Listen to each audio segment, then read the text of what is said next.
On raconte que des extraterrestres humanoïdes vivraient parmi nous. Il s'agirait d'éclaireurs, une cinquième colonne, appelez-les comme vous voudrez.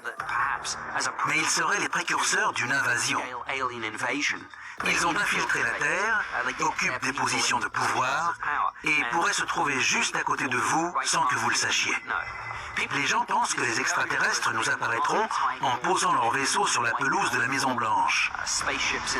Mais peut-être pas. Ils sont peut-être déjà là. Si ces histoires d'extraterrestres polymorphes vivant cachés parmi les humains semblent dignes d'un film de science-fiction, c'est un concept qui est déjà très présent dans nos cultures depuis des milliers d'années.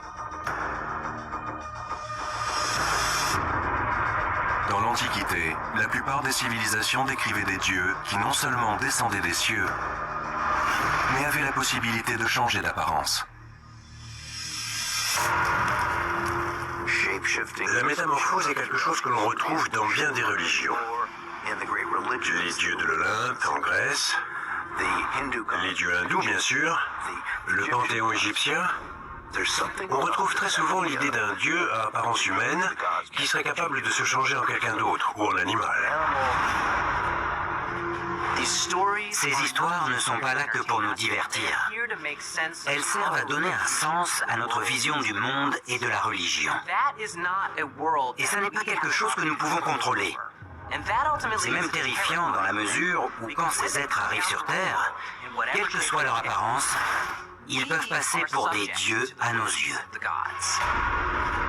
Ces récits sont-ils la manifestation d'une peur profonde que nous avons de ne pas contrôler la réalité dans laquelle nous évoluons? Il existe un point commun dans beaucoup de légendes à travers le monde. Si les dieux changeaient d'apparence, c'était pour pouvoir côtoyer les humains sans se faire remarquer. Les dieux prenaient une forme humaine ou une forme anodine afin de pouvoir circuler librement à la surface de la Terre.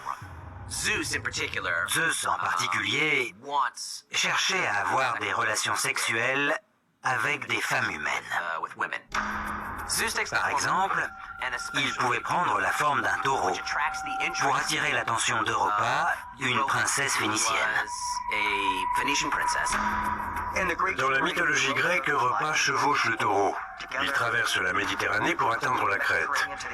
Une fois là-bas, Zeus reprend alors sa forme normale et féconde Europa. Zeus utilisait donc ce pouvoir de métamorphose pour attirer les femmes mortelles et pour créer une nouvelle civilisation crétoise.